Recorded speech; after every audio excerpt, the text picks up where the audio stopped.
So, as some of you know, this week will be the last week where there is Satsang 5 days a week. And next week, there will be Satsang on Wednesday evening. So, today I'll start off like I often do, which is to put the talks into context. And there's a reason why I say this. It isn't just part of, filling in the hour or hour and a half. There's good reason for pointing out that the talks are about happiness in daily living. So that really means that the problem that we're looking at, the problem that is being solved or being considered, is the problem of happiness for the human being in daily living and unhappiness for the human being in daily living.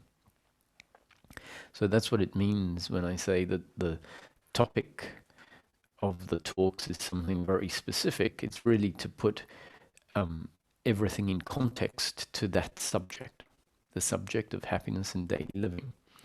Now, when it comes to spiritual seeking, for good reason, but it's also good for us to see that this is the case. Sometimes we think spiritual seeking is about truth or understanding what is fundamental, understanding how life works, which sort of implies understanding the workings of the universe.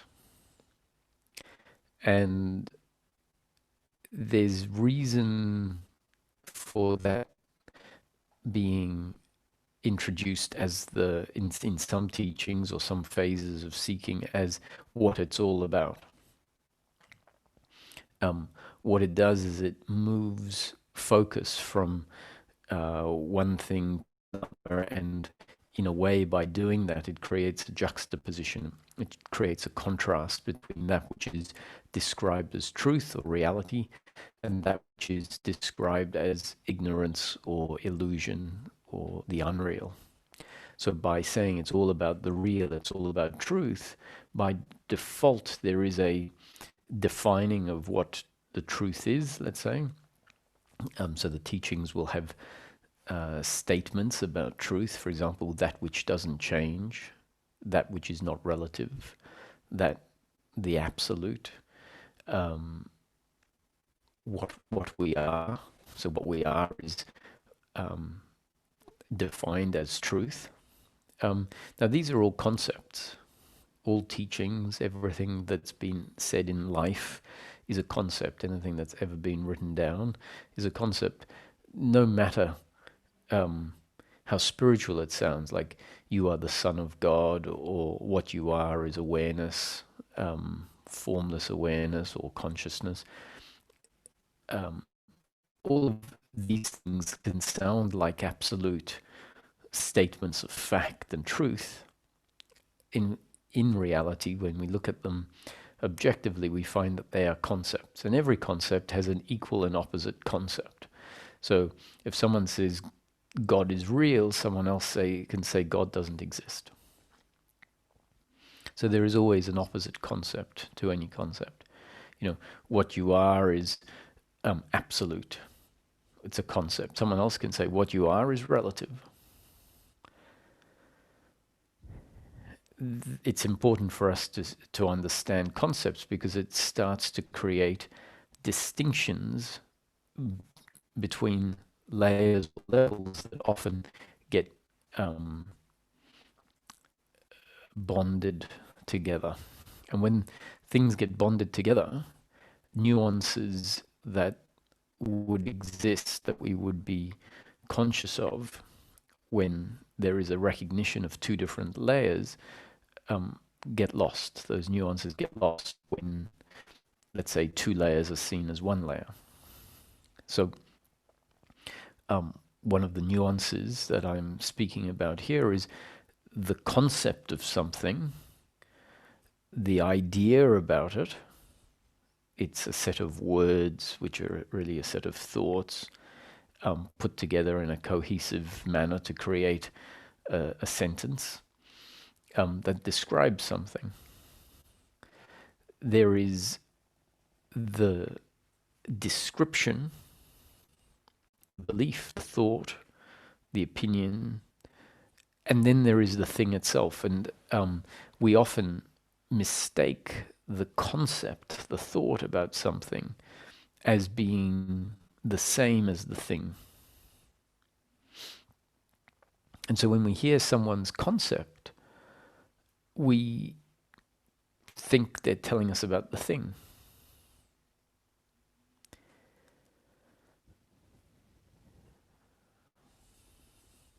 Now, this may seem like a subtle and unimportant thing. It's hugely important, actually, because this bonding together and making concepts and the thing itself is what happens in our own thinking. And that movement, when it happens, means that our thoughts about something, about life, about any of the things that are happening in life, are not seen as interpretations or separate from the thing itself. When that happens, when we assume that our thoughts about something are absolute, which is what has happened in the process of our development, because we have come to know ourselves as the psychological identity, which really means a thought-based identity, and because when we know ourselves as anything, we assume it is true, it is real, we've come to know thoughts as true and real. Because how we know ourselves is as a psychological identity, without us even realizing that we know ourselves as a psychological identity. That's the sense of self that we have, which is an identity based on ideas, opinions, labels of ourselves. We've been pigeonholed by society, by ourself, by our experiences, by our conditioning. And so we know ourselves in a very narrow way, thinking that that is how we always were and how we always will be. So in each moment when we know ourselves a particular way, it means because we've conceptualized, this is who I am. So we know ourselves as a psychological or thought-based entity without realizing that that's how we know ourselves. And because whenever there is a sense of self, it's assumed to and felt to be real, then that means that any thinking is sensed to be real. And real means unchanging. Real means not at a distance. Real means the thing itself and absolute. So essentially what's happened inside of our system is that our thoughts are seen to be absolute, and thoughts are extremely relative. Relative is the opposite of absolute. And yet, our relationship to thoughts is that they are absolute. So what happens is when we mistake something that is relative as being absolute, something that is actually more absolute or more unchanging fails to be seen. So there is essentially an identification with the relative functions of the human being. In this case, we're talking about thinking. And it's not seen, it's not appreciated that thoughts are relative.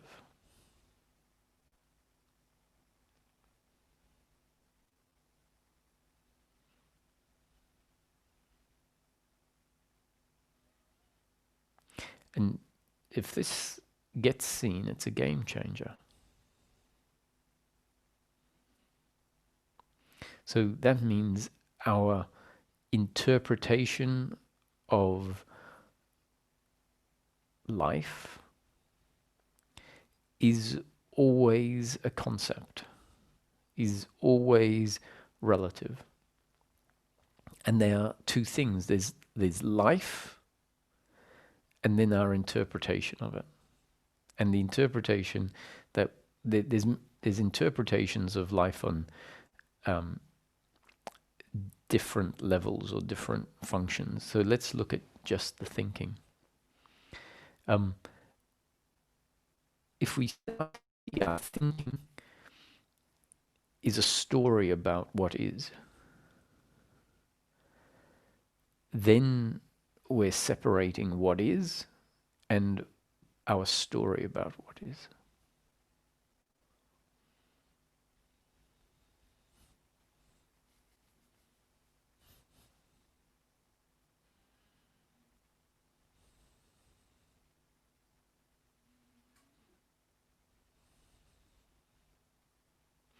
And our story about what is colored by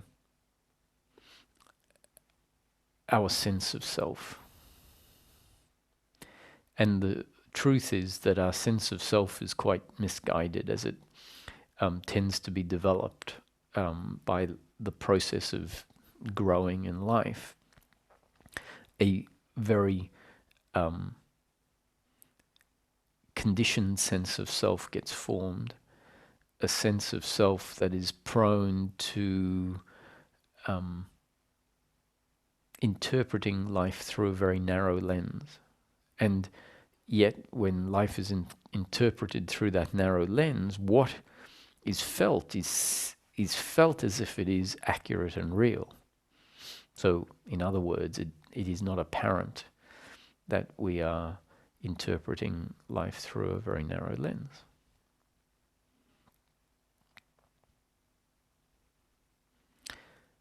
So if we can come to see that our interpretation of life is often very narrow-minded, colored by factors that we weren't in control of. So essentially we have a lens on that produces a certain output. And when that output is an output of uncomfortableness, an output of resistance, an output of complaining or regret or expectation, essentially uncomfortableness is the more general term that we can use. If we can understand that our true nature doesn't experience life that way, it's our thinking that experiences life that way.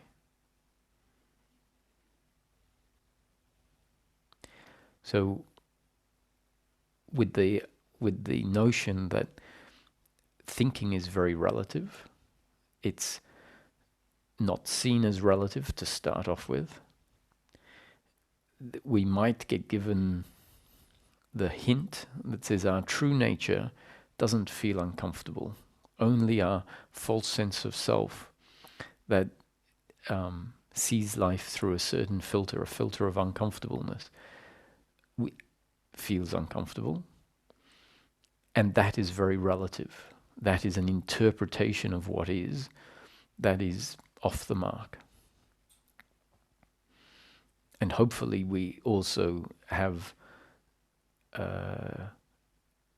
introduced idea about the fact that there is what is, and then a projected story that includes in it what is and what it means to me.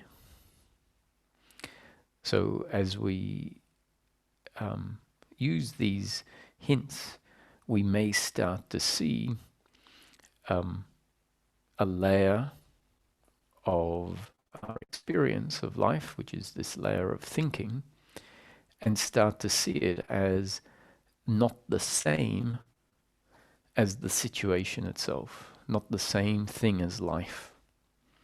And this is what is referred to as identification with the body, identification with thoughts, identification with circumstance.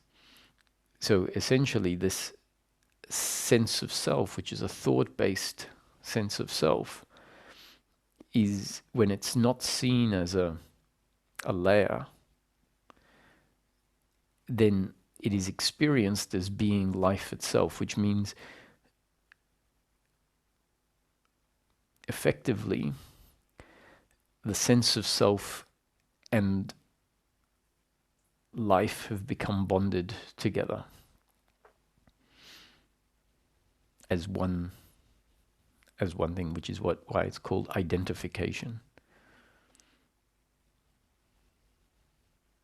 Now, it isn't really that the sense of self has bonded to life itself, but rather the interpretation of life, which is a thought-based movement, which is felt not necessarily or as thought, but is felt as the complexity of human experience, emotions and feelings.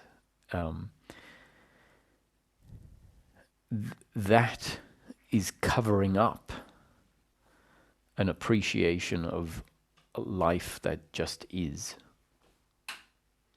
So when we hear about there is no such thing as good or bad, what that's talking about is that life itself, from a perspective of one that is seeing the unfolding of life as a mix of interconnected opposites, meaning life will be both positive and negative, and both positive and negative make up the whole. Then when we're looking at life, the label of positive and negative cease to exist as distinctly as they do when we are wanting one and rejecting the other. Because when we want one and reject the other, essentially we say life should be one and not the other. And that is a underappreciation or misinterpretation of the whole. The whole is the whole. And when the whole is looked at from the whole, it isn't about insisting on only one half of the whole. The psychological me, on the other hand, doesn't know how to look at the whole as the whole, because the psychological me is defined by things it likes and feels threatened by things it doesn't like. The psychological me is convinced that it is added to when life delivers things it likes, and it is attacked or subtracted from when life delivers things it doesn't like. So it simply can't be at peace, and it simply can't accept, it simply can't see life as a whole, because that way of seeing life as a challenge, is a threat to its sense of existence. Now, the good news is that psychological me is not what we really are. What we really are is not challenged by life being a mix of interconnected opposites. Interconnected opposites means duality. So the yin-yang symbol is an example of the interconnected opposites that make up the whole. So the black and white, male and female, are the two interconnected opposites, the duality. But they don't exist separate from each other. They exist together, making up the whole. And what we really are is not challenged by life being what it is, a set of interconnected opposites. The psychological me looks at the yin yang and says, oh, white is an addition to what I am and black is a challenge to what I am. So it simply can't accept the interconnected oppositeness of life. It is in resistance to that all the time. So that's the really good news, is that our true nature is not affected by the interconnected oppositeness of life, the duality of life.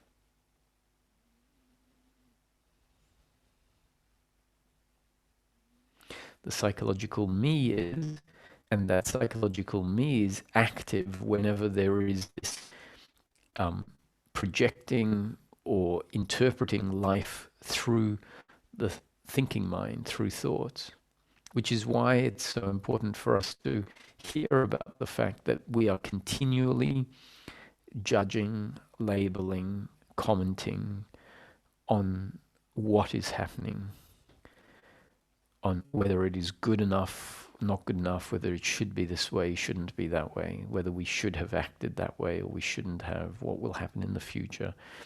All of that commentary is not being with what is.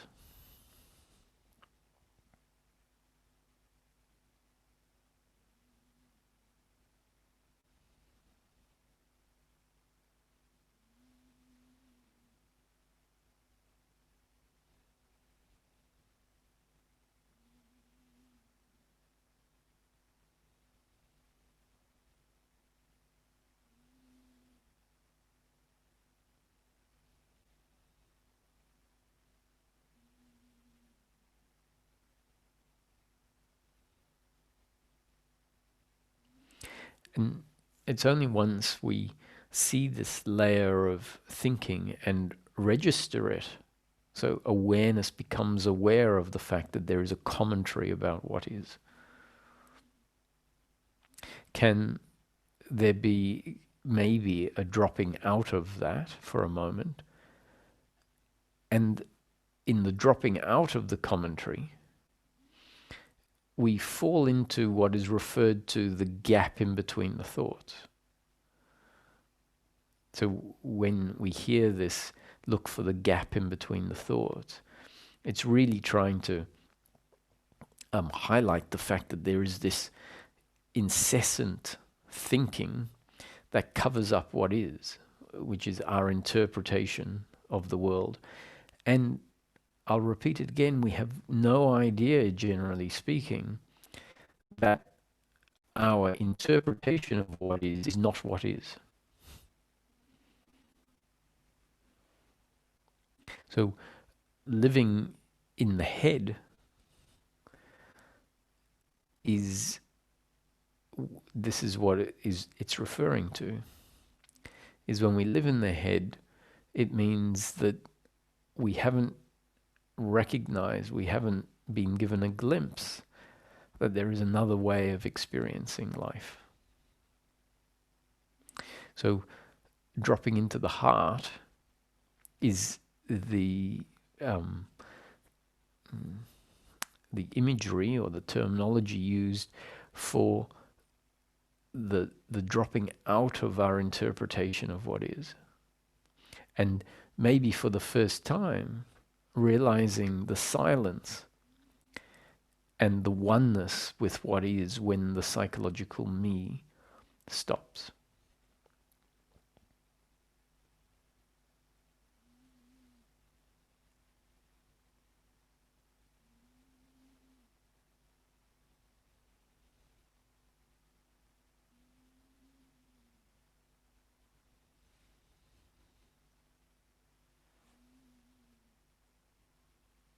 And this is, in a way, a significant part of meditation.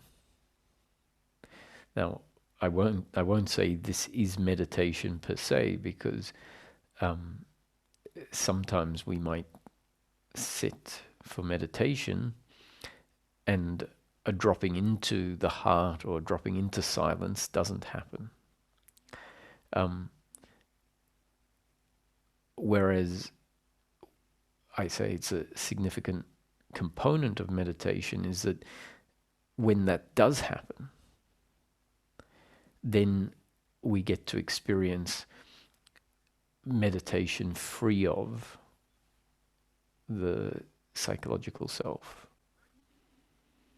We get to experience a real being with what is, allowing of what is.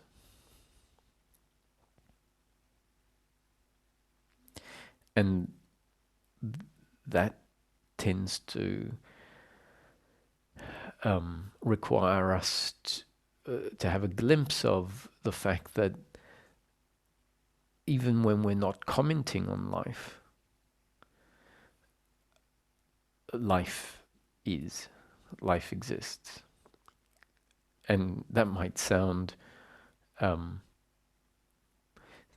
obvious, but in experience, because we've only ever known life and our thought-based interpretation of it, which may be very subconscious. I'm not talking about necessarily thoughts that we will see as thoughts about what is, but rather a arising sense of the present moment, which isn't really the present moment. It's our sense of life as it's being interpreted by our thinking.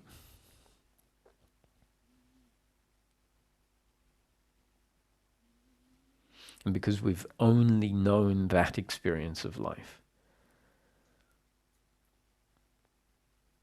then the other isn't available, isn't known to be available until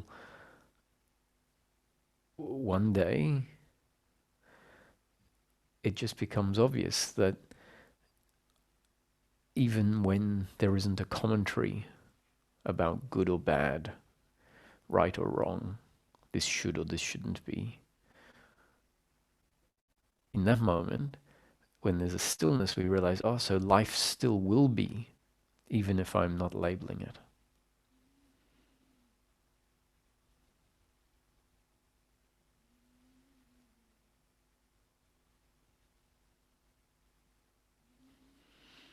So if we go back to, this is a talk about human happiness. And so it makes our job much easier than if this was about understanding the fundamental essence of life, for example. Like if we had to come up with a theory of everything, like scientists and physicists are hoping, they're always trying to come up with calculations or computations that hold everything and explain everything. If that was our job, it'd be a tough job. This is a very simple job. This is about human happiness. So it simply means looking at what human unhappiness is. And human unhappiness arises in the form of essentially resistance and attitudinal resistance, which means a commentary, an attitudinal commentary that extends horizontally in time about what has happened or what might happen or what is happening. So the problem is human unhappiness. And so we need to just observe our own human unhappiness. It's available for us to observe throughout our day. And so when we can say, I'm not happy in this moment, then we just need to see, okay, what's going on? And we'll find that there is a circumstance. The circumstance is either pleasurable or painful, according to our biological preferences. And on top of feeling the pleasure or pain of the biological reaction, on top of that, which is inevitable, then there is usually another commentary that is saying something about the pleasure of pain. And that additional commentary creates a sense of uncomfortableness.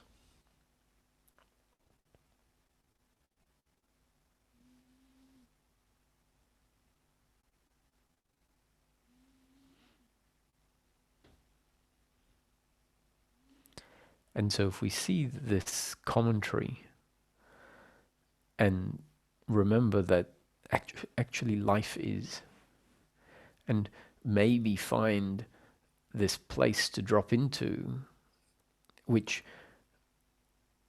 and I suggest bringing attention to the physical experience, the sight and the sounds in particular, and just bring your attention to the fact that there is all of the visuals exactly the way they are.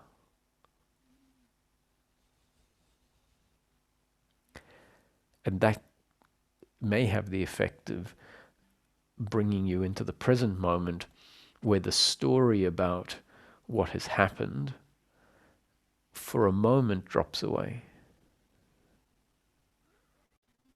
And you can pick it up again. You will pick it up again. It will get, drawn back into that movement. And just for a moment, there is the space in between the commentary. So you've dropped into the present moment. And there's no problem in that moment.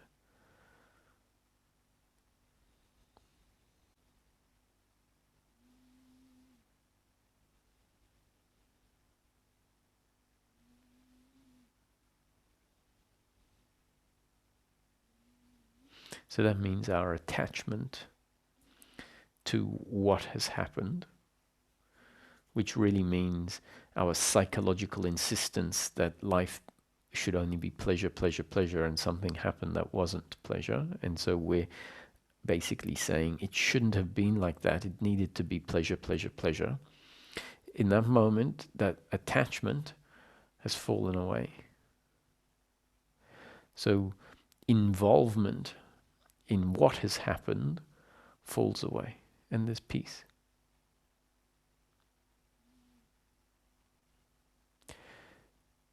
Now, that falling away will happen or it won't happen according to destiny, we could say, in that moment. Really, destiny means a set of movements that's outside of our control. So thoughts arise or don't arise, or thoughts stop or don't stop, not because we make them stop or start, but because of the complexity of the human instrument in that moment and the circumstance we find ourselves in. So if the notion is set up that, I'm seeking peace of mind, which is the form in which human happiness is available, and my involvement in what has happened is the absence of peace of mind, it is the suffering, which when suffering falls away, we find there's peace of mind. So if we recognize that, and then we insist that involvement in circumstance doesn't happen, we may be setting up a new problem. Because as I've just mentioned, involvement or the absence of involvement is not really in our control. It's dependent on the biological instrument in that moment.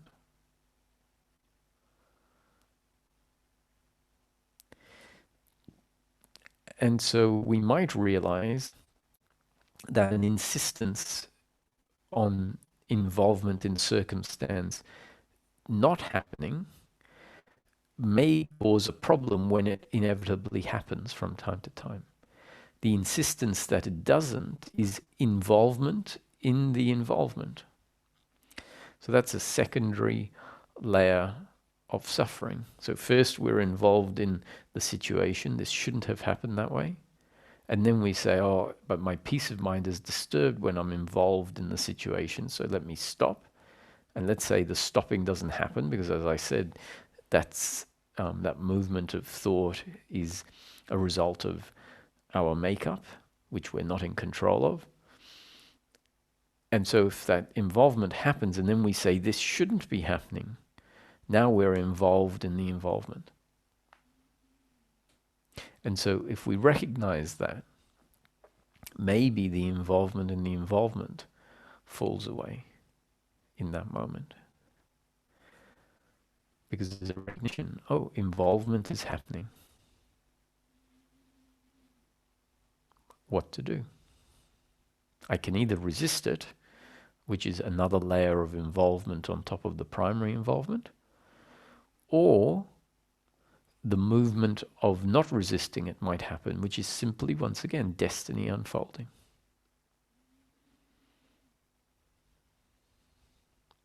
So all of these descriptions are not intended as prescriptions for someone to make happen, but rather they are descriptions of what might happen.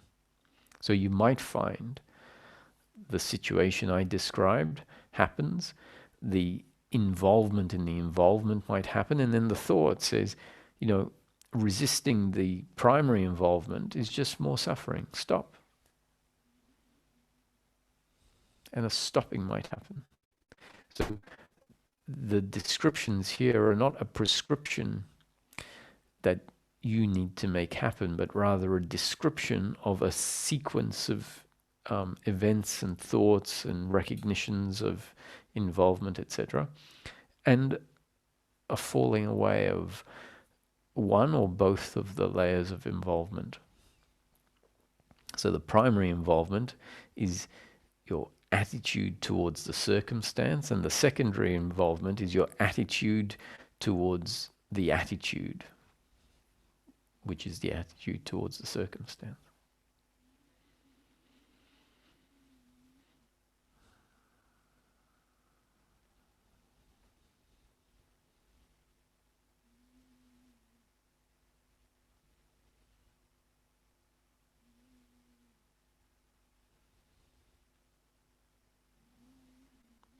Some teachings would say, circumstance is not in your control, but your attitude towards the circumstance is something you can affect.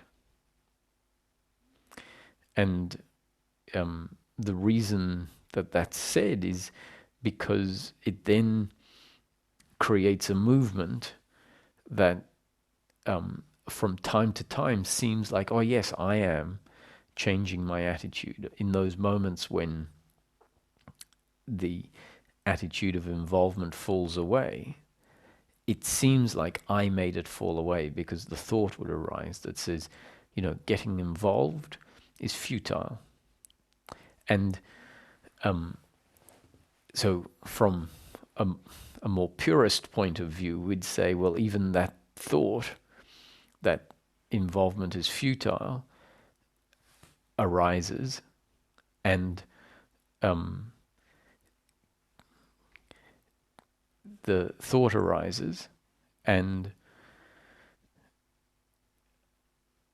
that wasn't my doing. But for a while, what's important is for us to see that there is the circumstance and then an attitude to it.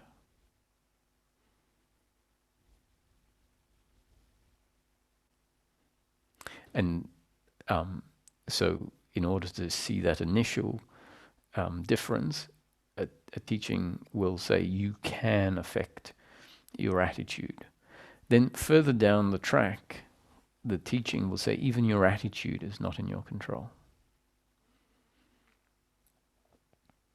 And that comes in after the teaching has introduced the concept of the difference between circumstance and then your attitude to circumstance.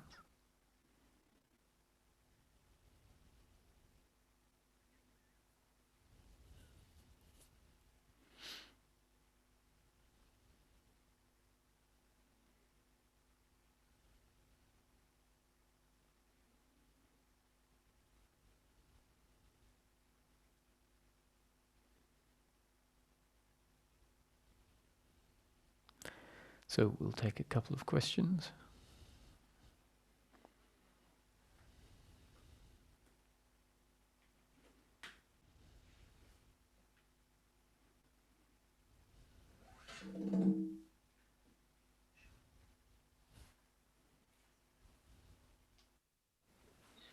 Hi, Sean. Hi, Roger. Great Satsang.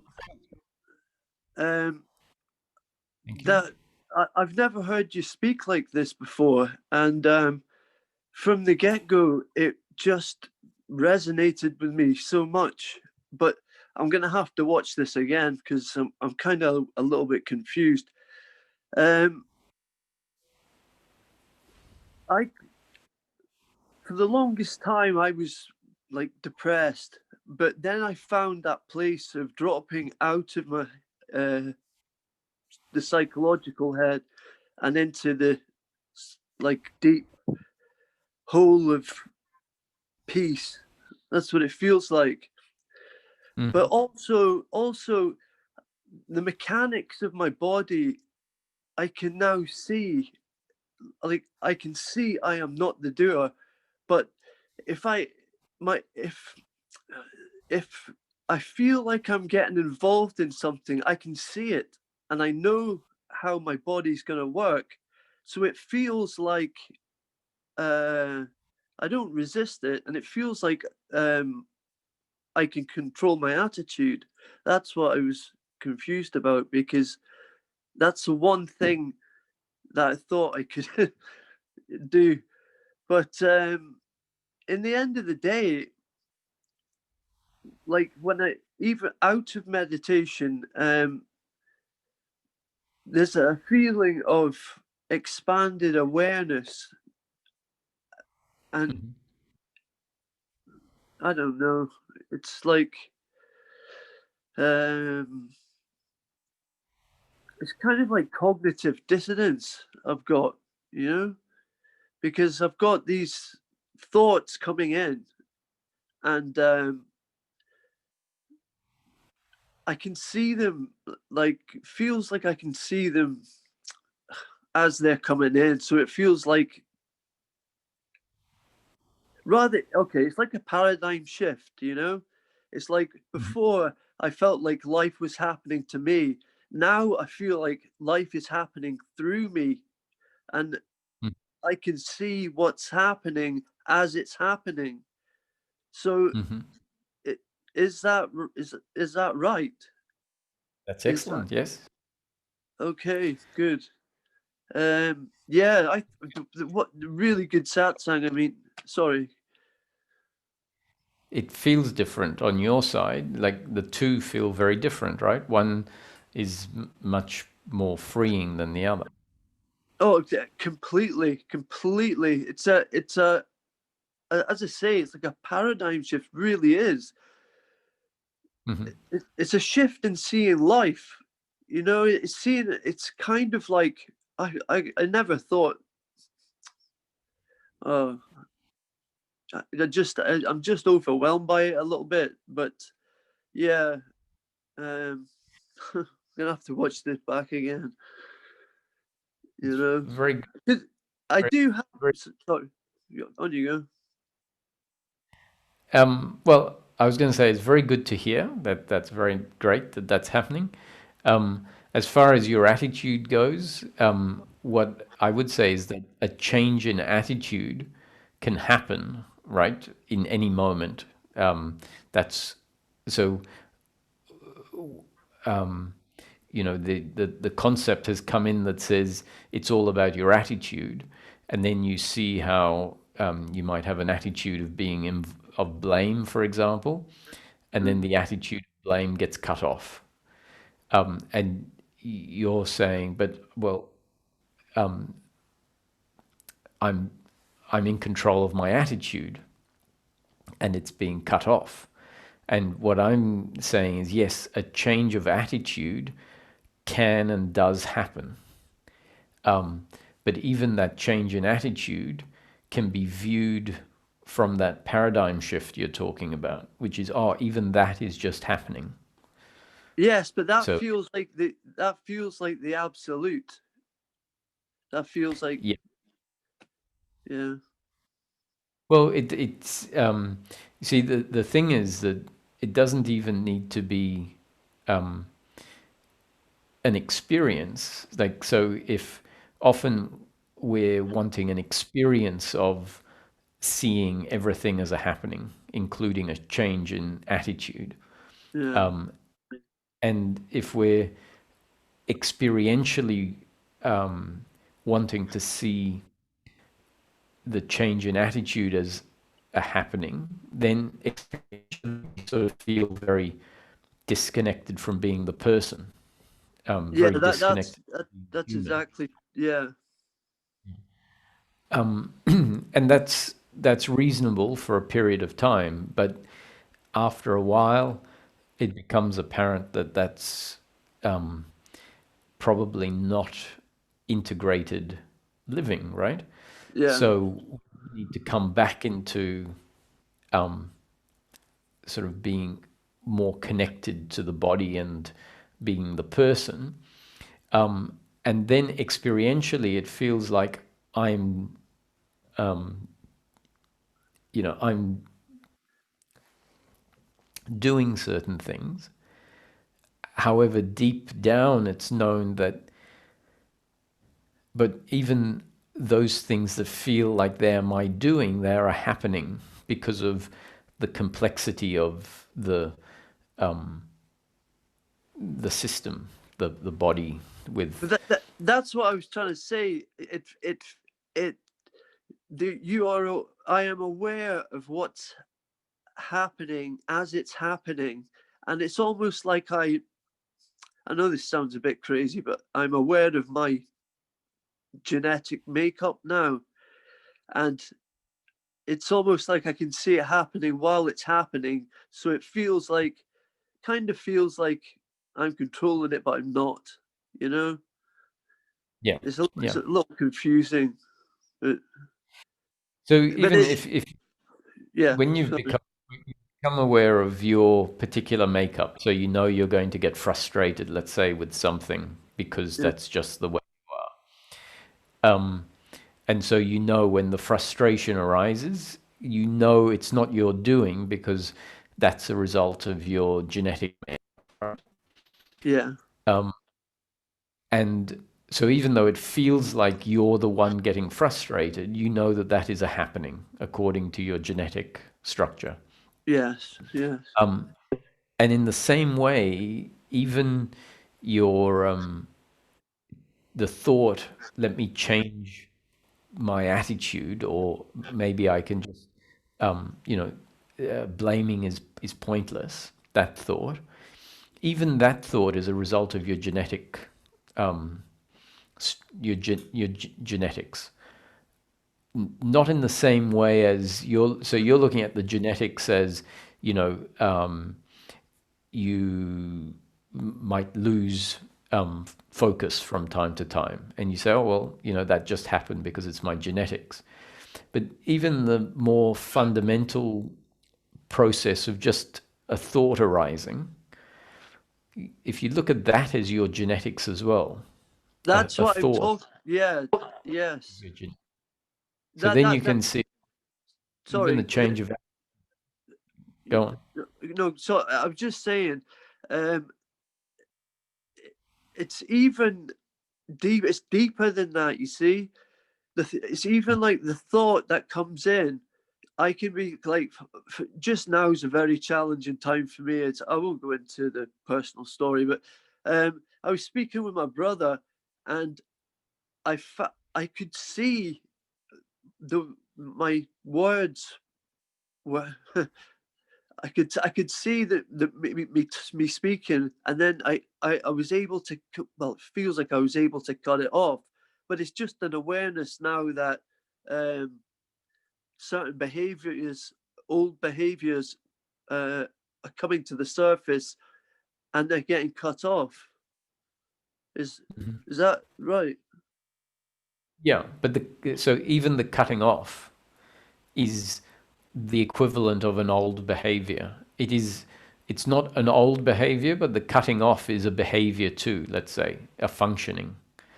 So the thing is, there is no one doing anything. There is the body functioning. Right? Yeah, so yeah. even Is a body. Yeah, the body function. That's what I'm saying. But at the end of the day, it feels like I thought, like, I remember you saying, and you said you were laughing. You're saying, "Oh, I thought I was consciousness once." Well, that's kind of what I feel like. I feel like the whole awareness with my body in it, Mm-hmm. but it feels Yeah, more. Sorry, go on. enjoy No, it. it's great. It's great. But yeah, I was just checking in with you because I just found this satsang um, so intimate, actually, so great. So yeah, thank you very much, Roger. You're welcome, Sean. Nice to hear from you. Yeah, great. Thank you.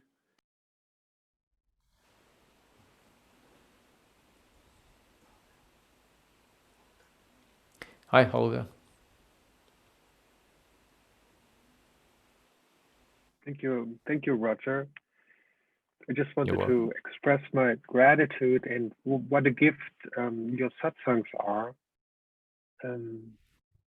in its simplicity and clarity. I mean, this is so amazing because my whole life, assuming I had a life, I always called this commentary me, and this is so amazing.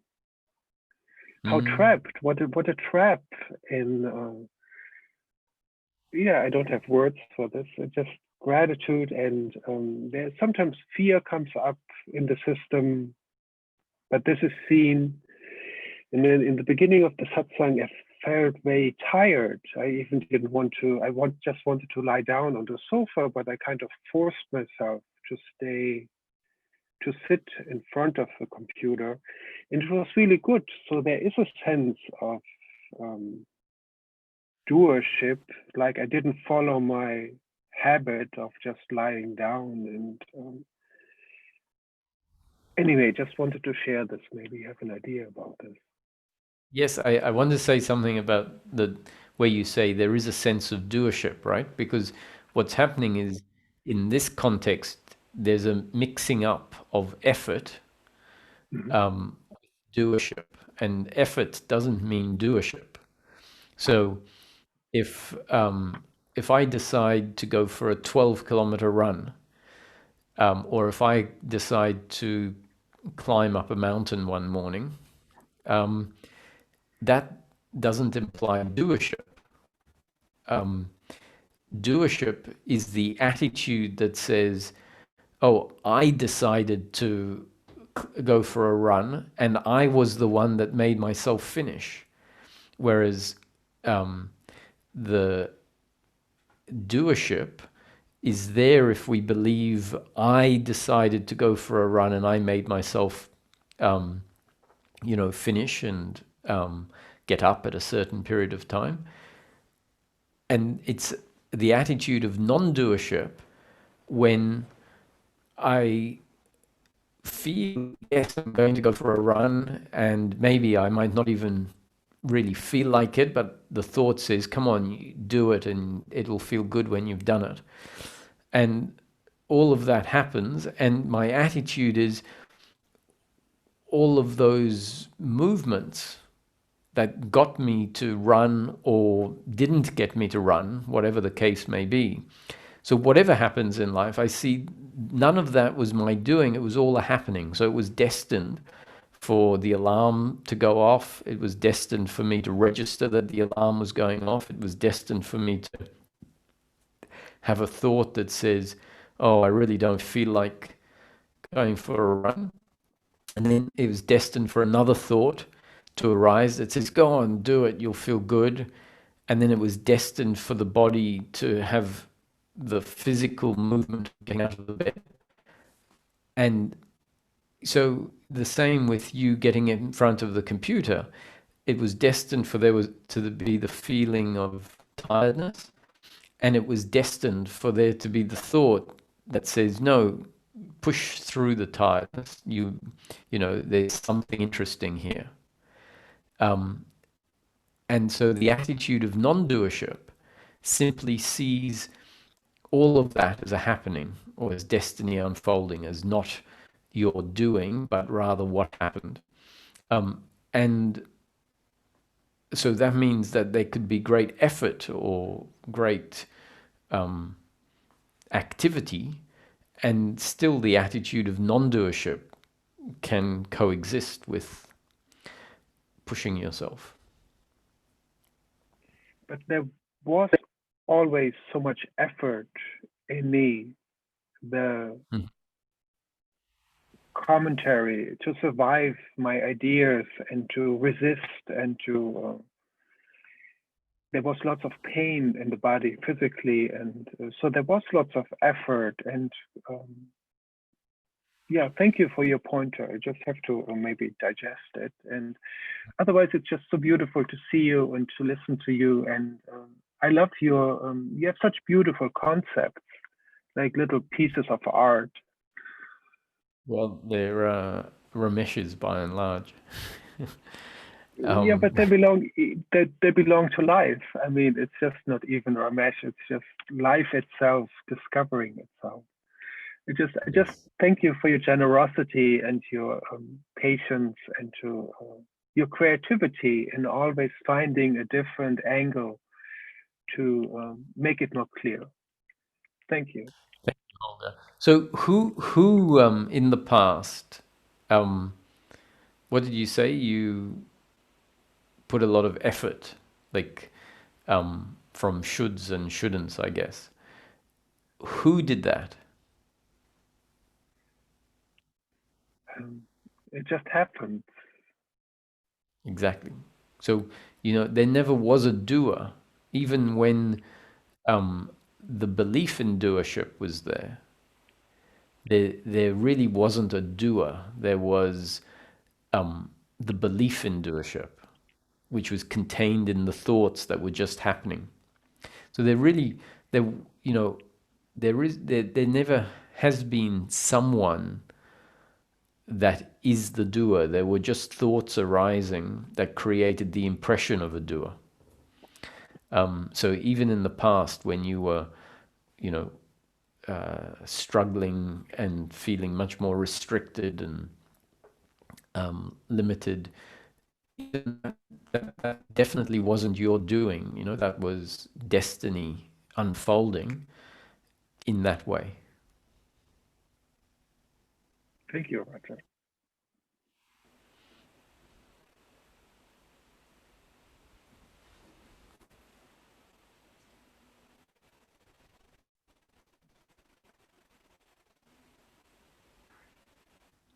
Hi, Martin.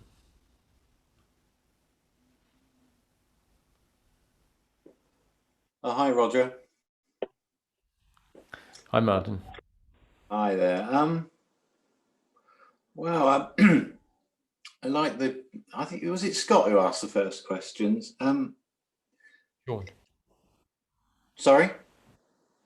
It was Sean. Oh, Sean, yes. Sorry. Look, he said he's never heard you talk like this before, and neither have I. Okay. And I've got into a sort of a kind of an overload here. I had so many questions for you as you were speaking. And now you've said, Martin, I can't think of which question to ask. But I was talking to somebody yesterday, no, the day before yesterday, who I called my teacher at one time. And we were having, it's funny that sometimes when he came through on Skype, and my first impression was that he was very grumpy. And I said, "Are you okay?" And he said, "Well, why do you?" Well, yes, I'm okay. Why? I said, "Well, you seem really rather, if you don't mind me saying it, grumpy." And he said, "I'm just being businesslike." And I said, oh, fine, okay then. And we started talking. And I started talking to him about, he once said to me that, do you know what? One day you're going to be glad that all this has happened. Mm-hmm. I said to him, you know, one day you said, I'd be glad all this had happened. Well, actually, it's not quite like that. I just know now that all this was always going to happen. Mm-hmm. And, mm-hmm. you know, life is just an unfolding. It's destiny. You know, my dad was going to die when he died. My twin brother was going to die when he died. My wife was going to say, I want to split, when she said she wanted to split. All of these things are out of my control. And it was just due to my genetic makeup and up-to-date conditioning. And I talked to him about you, and he said, oh, you know, don't talk about that. And he was really dismissive of everything. And at one point I said, well, you know, one of the elements of the teaching is that we all act from our genetic makeup and up-to-date conditioning. And he said, your problem is that you're addicted to thinking. And I said, well, thanks for that concept. But so what do you say? Addicted to thinking? What does that? He said, well, you just got to stop thinking. And I said, well, as far as I'm concerned now, my understanding is saying you've got to stop thinking. It's just like saying stop being hungry, or stop wanting sex, or stop enjoying the sunshine. You know, it's not helpful for you to say that. And then he said something like, well, you know, you've never experienced the things I have, because I was a Zen monk for 7 years. And I said, well, yeah, well, that's part of your genetic makeup and up-to-date conditioning. You know, I was a Royal Marine at one time. I was getting helicopters and go and shoot people. So what? That's just part of our destinies unfolding. And then he got very bad tempered, and I said, look, I tell you what, I'm not enjoying this. Why don't we talk another time when we both feel like it? But, you know, I suppose my question to you is, your problem is you're addicted to thinking. How could it's not right, is it? It's not a truth, is it? I don't know what I'm asking you, Roger, but you know, just put me right here. That's just not helpful, is it? Well, it can be and it can't be. I mean, so if we rephrase how if we rephrase how we interpret what he said, yes, it can be useful, and at the same time, from a different perspective, it can be not useful, because if it sounds like you have to stop thinking, and we take that on as a prescription, and we're not destined to stop thinking, then that's going to become a expectation. I have to stop thinking. And then to the extent it doesn't happen, we're going to resist the fact that the thinking doesn't stop. So it can be a problem if we turn it into an insistence on life turning out that way. It's become an expectation if that's the case.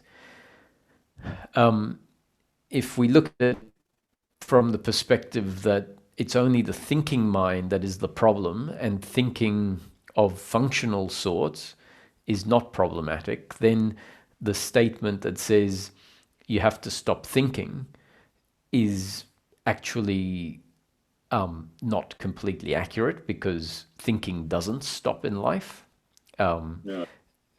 We're always going to need to have thought. It's part of our practical functioning in life. So from that point of view, you could say, well, if he meant all thinking has to stop, I would say that's not accurate.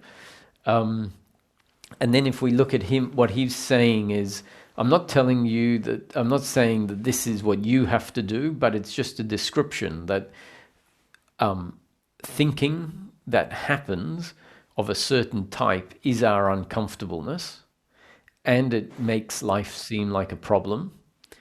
And if it stops, then there's a relief from the uncomfortable feeling of life. So he may have been saying it as a description of an uncomfortable thinking that happens, which may be, so you might not see it, he might see it, and you might not see it, but he might be wrong. So all of these things, we have to hold all of these things in a light way. And so if there is suffering thinking, then someone could say, you know, the problem is you're addicted to thinking. Now that's really just a description, right? Yeah. Of thinking is always happening. And really what it's saying is thinking is the problem. Maybe seeing that will lead to a stopping of thinking. So basically there's about 4 different ways we can interpret what he said.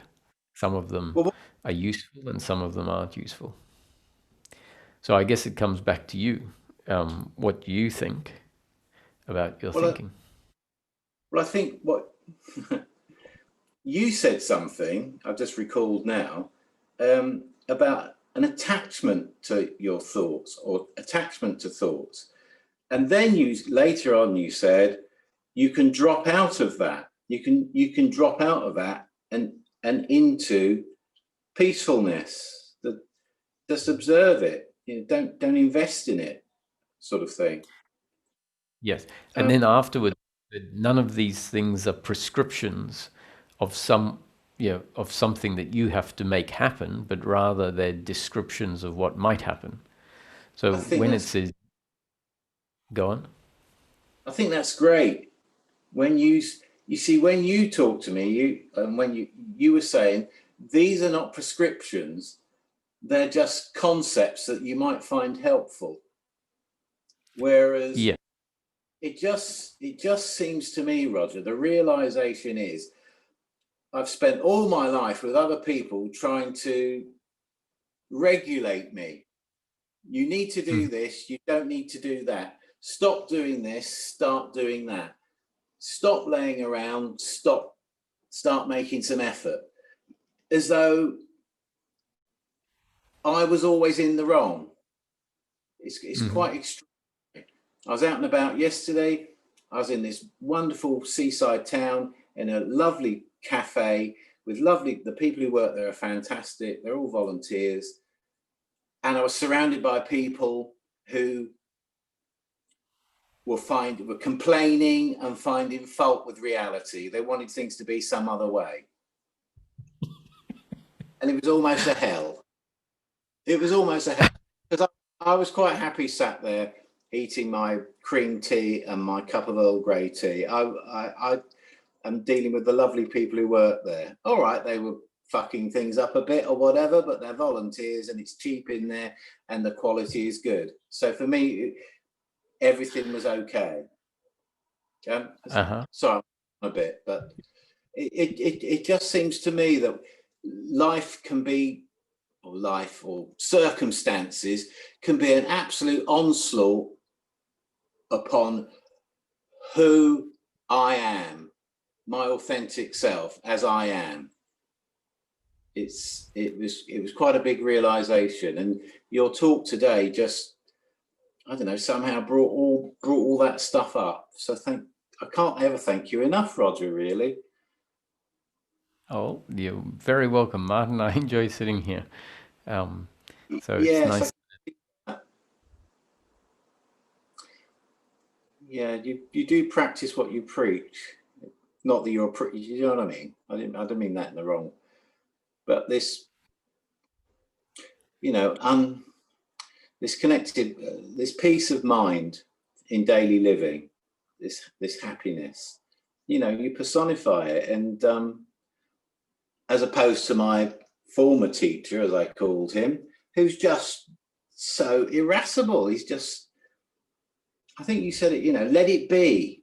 If you can just let it all be, there are no problems. Doesn't matter what the circumstances are, doesn't matter what's happening, doesn't matter what you're feeling, doesn't matter what somebody else is saying or doing or feeling. If you could just let it be, then the circumstances at some stage will change. It's just... Anyway, thank you so much. You're welcome. Great, thank you. You got to get it off your chest. Is that what it sounds like? Yeah, it's almost if you. I don't know. Sorry. No. Why not? It was quite fun. You know, I stood at the counter and this woman came up, totally interrupted me. She said, "I want my money back for my food. It's not arrived. You know, my husband's drink and food arrived half an hour ago and I'm still waiting for mine." And they said, "Oh, I'm sorry, madam. And they went in the kitchen, they found it, and they said, "Oh, well, here it is. Sorry, they haven't brought it out to you." And she said, "Well, I just want my money back now." You know, and it was just, I just thought, poor woman, you know, she's on holiday. Anyway, I just thought, God, it's just insanity. Yeah, we have a tendency to complain. Anyway, anyway, thank you, Roger. Yeah, complain, not letting things be, wanting to be some other way. Thank you.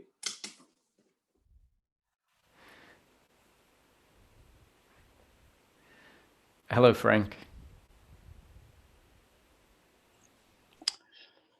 Hey, Roger, thanks. Oh, thank you, Martin. You had me laughing so loud. My God, that was so funny. Anyways, oh God, yeah. So I have a question about thoughts, Roger. And again, I want to thank you for these satsangs too. They've been so helpful to me. And I mean, I've been on here since I think he first started back in March. So I have a question about thoughts. I was thinking, you know, this whole idea of doership and that, you know, and it's very clear to me at this point that I do not go into the basement every morning to create my thoughts for the day. That's very clear. They just pop up, they pop up. But on the other hand, I can also, like if somebody says to me, "Hey, Frank, think of a tree, or think of a house," I can make myself think of a house and think of a tree. So that got me thinking about the whole doership thing. It seems like there is some kind of doership there in that instance. What's your take on that? I'm sure there isn't, but this is how my mind's telling me right now. What's your take on that? I'm sure there isn't as well. And your building of the scenario has the answer in it. The only reason you thought about a house is because they mentioned a house. So somebody says to me, "Hey, Frank, think of a house." So I have to make myself think of a house, no? How is that? No, they made you think of a house. Could I just say, no, I don't want to think of a house? I guess I got to think about that. Then they, you know, that was, then you might say, "Well, I decided not to think about a house." But actually, you decided not to think about a house only because they asked you to think about a house. And so you can see that whatever, so, you know, if someone says, "Frank, think about a house," you don't think about your ex-wife. Well, maybe you do because maybe she's got the house.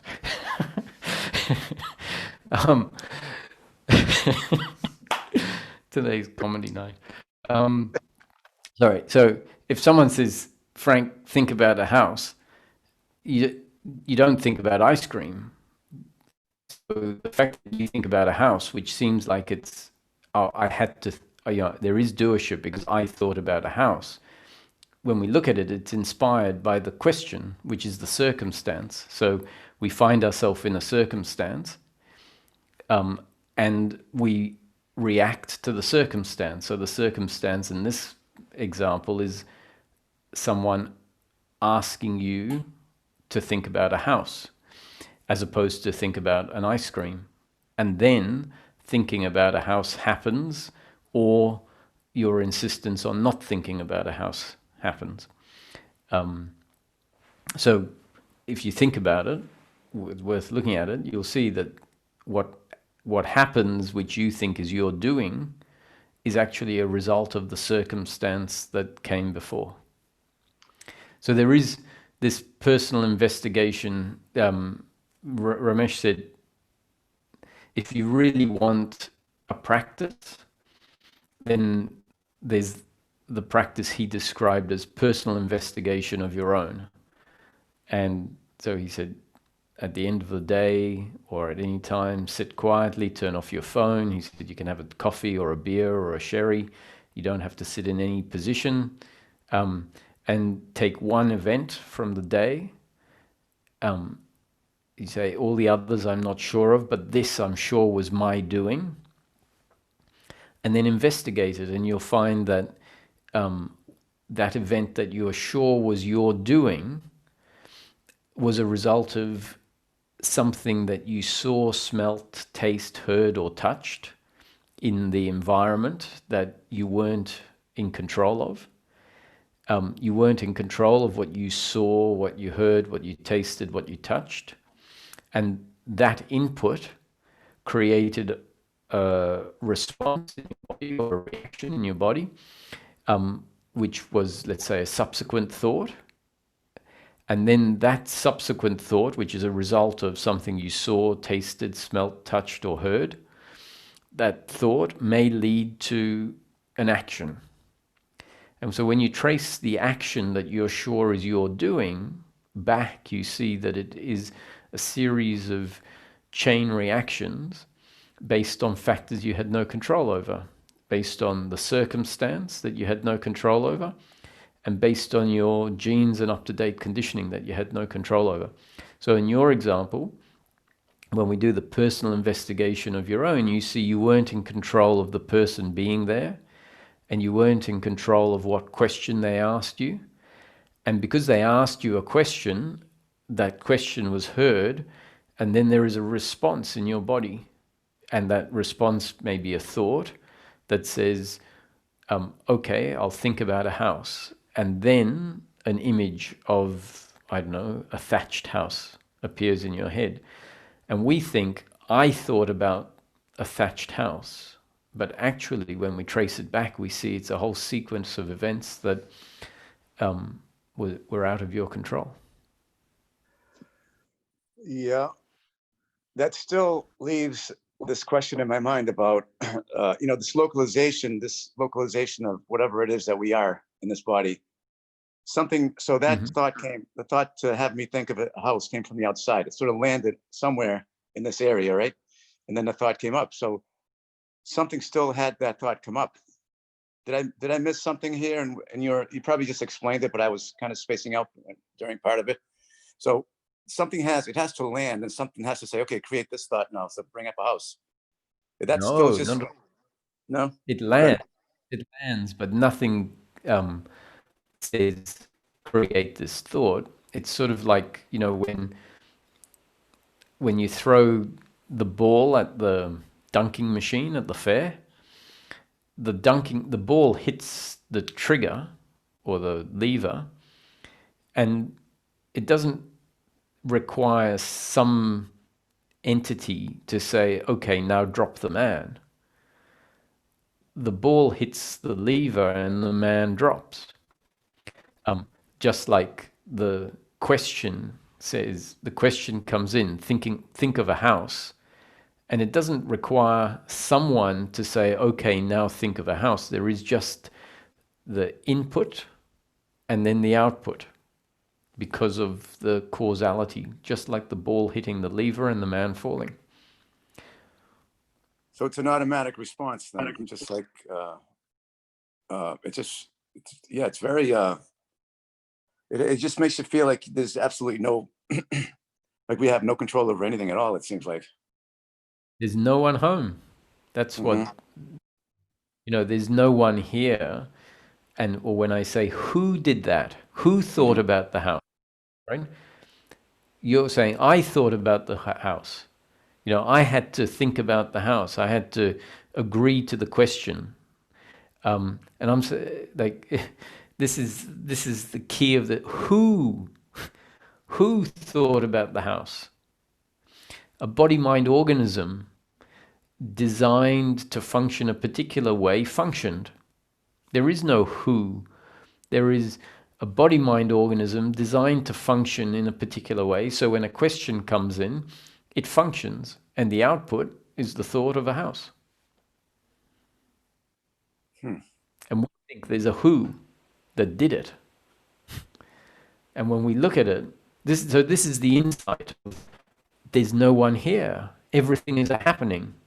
It's like, oh my God, I thought I did things. And we realize there is no who, there's just a biological instrument functioning. Yeah. Yeah, this is something that still has to land more deeply in me because I still struggle with it. Yeah, can I tell you a short story about, I'm inspired by what Martin said. I had something happen to me yesterday that I want to kind of bring into this if I can, if we have time. I called up the therapist yesterday that I had 15 years ago who really, he just went crazy on me during one of our sessions. He just went nuts, started throwing things around and everything. And I was on medication, so I needed this guy. And I ended up seeing him for another couple of years. And I thought to myself, and I never confronted him about his behavior. And I never told anybody either. So I decided to call him yesterday and we got into a huge argument. He never apologized for what he did. He actually denied it. And so I said to myself, why did I do that? It just made me even more angry because I was expecting some kind of an apology. This is like 10 years ago, 15 years ago that this incident happened. So again, there's no doer there. There was just like something came over me and just made that call. And now I feel like I'm dealing with the effects of having confronted somebody who went nuts on me and is somebody who's supposed to know better and isn't owning up to it, and it didn't apologize or anything. And now I've got this anger inside me. So I'm dealing with that right now. But I don't know. I'm trying to fit all this into this whole idea of non-doership, but it's right now I'm just stuck with these feelings. Yeah, it's hard when the feelings are there, because the feelings are saying, he did it.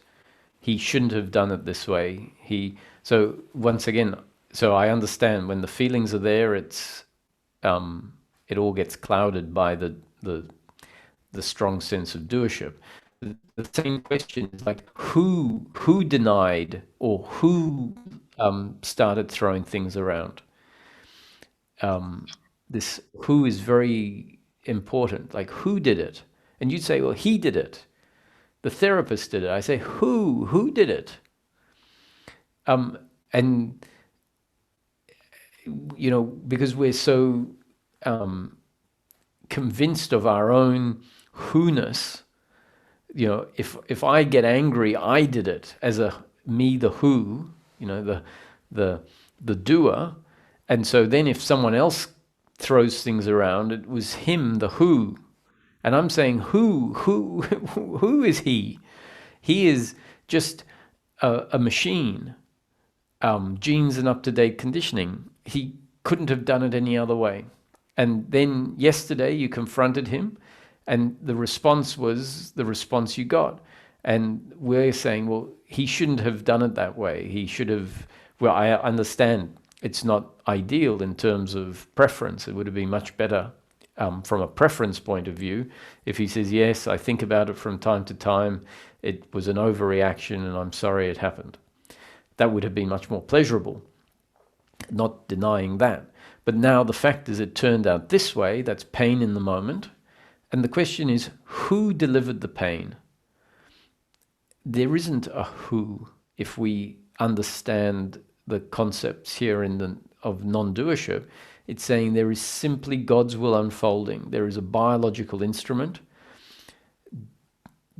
responding to the circumstance. So the circumstance was you calling up and reminding him, and the response was what you got. Now, if we put a who in there, which is the doer, then, we need them to have done it differently.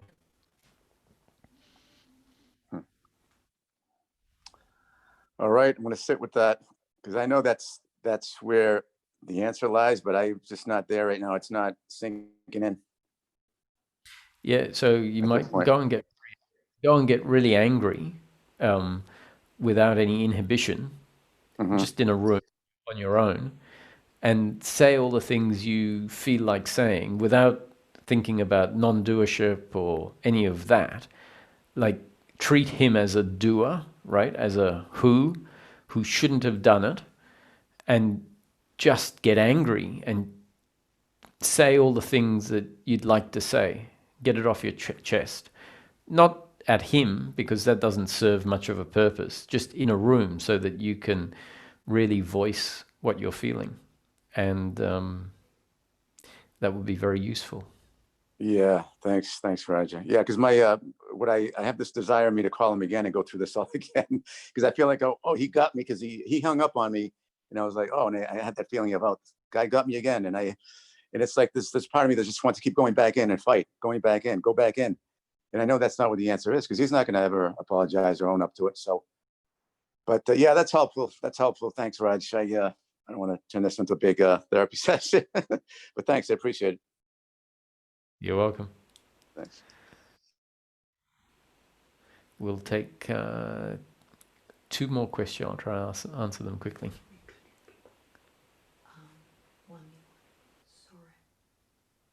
Who is it? Hello, Sora. Hello, hi. Hi. It is an absolute pleasure. I really don't know how to thank you. You've been great. Like, I've been listening to all of your videos on YouTube, and this is the first time I actually joined.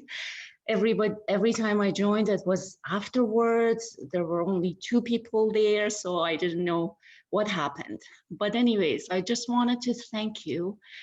You've been great. I've been listening to everyone, like Muji, Eckhart, Rupert, everyone. Paul Hederman, that was something else too. It was very nice. And yours is just amazing. Thank you. You're very welcome. I just want to ask, one question is that when it all is very clear, I'm not the doer, there is no one here who is doing things, it's all just happening. There is a thought that if this is, not if, I know it is, but shouldn't the biological preference also goes away? Like, isn't, I think that somehow that also doesn't play a role as much, like your preferences are going away too. Isn't that the case? Well, if that happened, you'd just as likely enjoy a handful of soil from the garden instead of a nice, fresh salad. So when we look at it that way, we go, oh, it doesn't make sense for the preferences to go away. What goes away is our attachment to the preference being delivered. Yeah. And when our insistence on our preference being delivered falls away, what we find is that we are indifferent on one level. Attitudinally, we're indifferent to what happens in the flow of life. But indifferent doesn't mean that we don't feel a difference between hot water in the shower and cold water in the shower. It doesn't mean that we don't notice the difference between food that is good versus food that has gone bad. And so clearly we'd say, look, pick anyone, pick the Buddha or whoever you feel is the epitome or the epitome of enlightenment, and think, did they have biological preferences? Would they like to eat fresh food or stale food. Now, they wouldn't complain about the stale food if that's all there was. They would know, well, you know, at least I can be grateful that there is some food, even if it's stale. But experientially in their body, they know that it doesn't taste as good as fresh food. So this question of preferences is it's biological. So we are always going to have preferences. The suffering is attitudinal, where we insist that our preference is delivered. And that falls away. And so then there is a much more go with the flow sort of attitude, but knowing when your preference isn't delivered, but you go with the flow anyway. But the preference itself is also a happening. It's not me choosing a hot shower versus cold, or yeah, the preference is definitely it's part of your system, so there's no choice in it. We don't know what our preferences are. We might know what our tendency usually is, but the fact is that your preference is always fresh in each moment. So you might say, oh, I have a preference for I don't know, salads. But there are some days when you don't feel like a salad. Let's say you've just eaten a whole lot of food. Then in that moment, your preference isn't for a salad. You might say, oh, the last thing I want is more food. And your preference for sleep is there when you are tired, but it's not there when you're not tired. And the truth is, we don't know what our preference is going to be in the next moment, because it's a result of our system being exactly what it is. So if we think we know our preferences, we're making a mistake. We only know our preference in the moment, and it's not a choice, it's a happening. That's exactly what I wanted to hear. Thank you so much. So it depends in the moment, because every moment it's just a different happening, and we are not, like, what I'm saying with preferences is that we have a list of idea that this is who I am, and I like this and I don't like that, and that goes away. And then something comes and you say, oh, I usually have tea instead of coffee, but I wanted coffee right now. So you just look at it and say, that's different. Like, it's happening. You come to see it more obvious. At the end, is it just the one?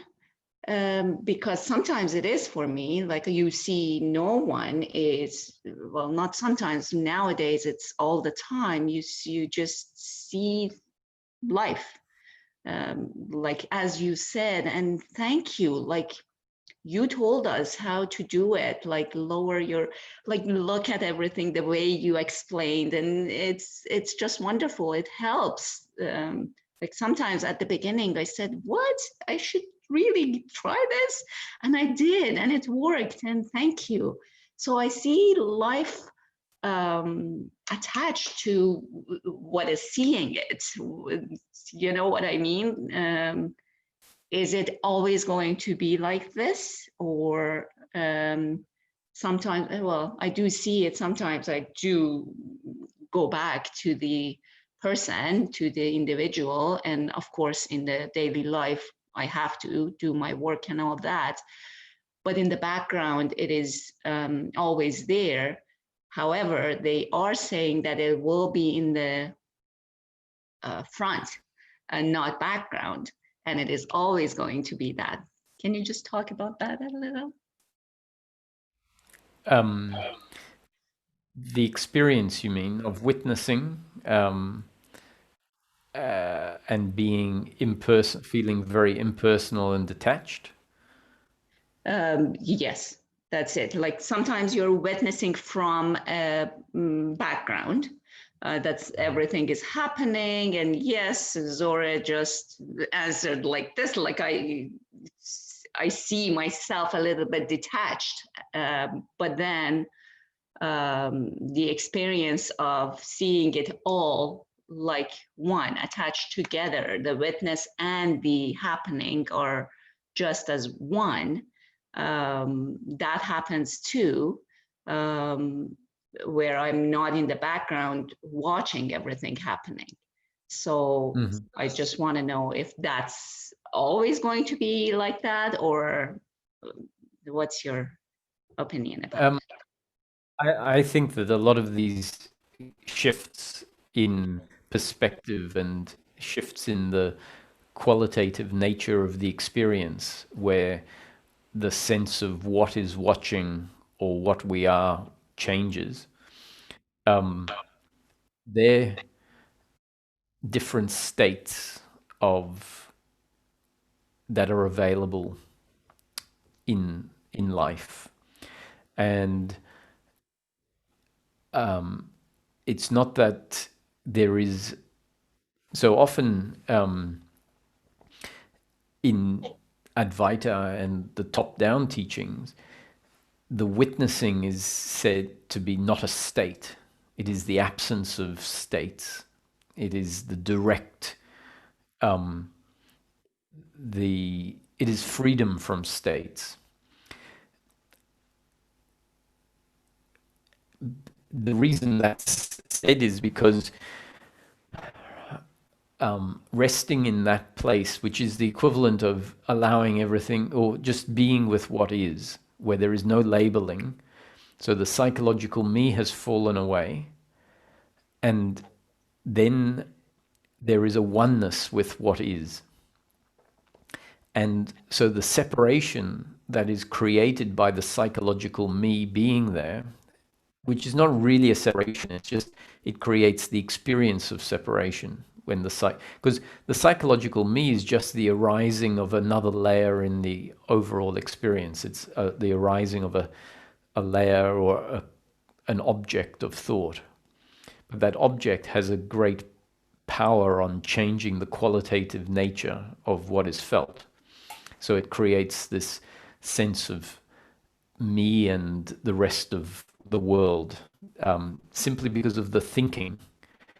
And it doesn't feel like it's because of thinking. It feels like, well, that's reality. Whereas actually it's reality as created with the presence of that thinking, that psychological me. And when that psychological me falls away, which is what the beginning of this satsang was about, then the qualitative nature of life changes, because that me thought, which is consistently there until it's not, that me thought has a very specific power on how the experience is created. And when it falls away, there is a new freedom that's found. And so the non-dual teachings focus on that because it's a significant shift. So today's satsang was about talking about seeing that there is this layer of thinking that is always commenting on life and how that can fall away. And so for some teachings, that's the job that they focus on, just that. And they do it by taking the methodology of saying what you are is the witness. You're not the body, you're not the thinking, you're the formless awareness in which everything arises. And the more we hear that, for some people it's their destiny to hear it, and that's the message, that's what it's all about. And there is more and more of the witnessing from that perspective that happens. And that resting as that is powerful because it strengthens our capacity to rest outside of thinking. And while we're resting outside of thinking, it may even be diminishing and weakening that that movement of thought. But I don't think that, or my experience is that is not at all the ultimate liberated perspective. It's a halfway house where we are strengthening a certain muscle, if we use an analogy, which is the muscle of witnessing and allowing everything to be as it is, which is the opposite of the other muscle that has been strengthened throughout our life, which is always commenting about how life should be and how it shouldn't be. And so it's very important to weaken that old habit and strengthen the alternative. Once that's happened sufficiently, then to me there's a movement that happens once we realize actually we have to live life as the human. We're meant to live life as the human. So even if life is seen to be a dream or a experience, in the end it's about it being an experience of being human. At first we think, oh no, the problem is that when it's an experience of being human, that's suffering, and we need to realize that we are not the person, or we're not human, we are formless awareness. But I would say that's only valid in the first half of the journey. The second half of the journey is to realize, oh, life was always meant to be, and always is meant to be lived as the human being. But it can be lived as the ignorant or confused human being, or the human being that sees things more clearly, not because it's a personal achievement, just because of the progression through life, the movement that life has brought about. And that's where the Zen saying comes in, before liberation, mountains and rivers were seen as real. During the process of liberation, mountains and rivers were seen as unreal. That's the phase where we are witnessing life from the perspective of formless awareness. And from that point of view, everything is seen as just an appearance in consciousness, and therefore the mountains and rivers are seen to be unreal. And then after liberation, where we are chop wood and carry water again, mountains and rivers are seen as real again. And the typical non-dual teachings are focusing on moving someone from mountains and rivers are real to mountains and rivers are not real. And it only describes, ignorance and truth. And so truth is seeing mountains and rivers are not real. But when you get the fuller picture of the process, where they then say, and after mountains and rivers are seen to be unreal, they're then seen to be real again. Then it says, so this witnessing is not the ultimate standpoint. It too morphs into something else. Pardon me. However, it is we have to go through the process. The process is a process of change. And so the witnessing can be a very important part of that process. Thank you so much. Thank you again. You're welcome. Okay, I think that will be it for tonight. Thank you for joining.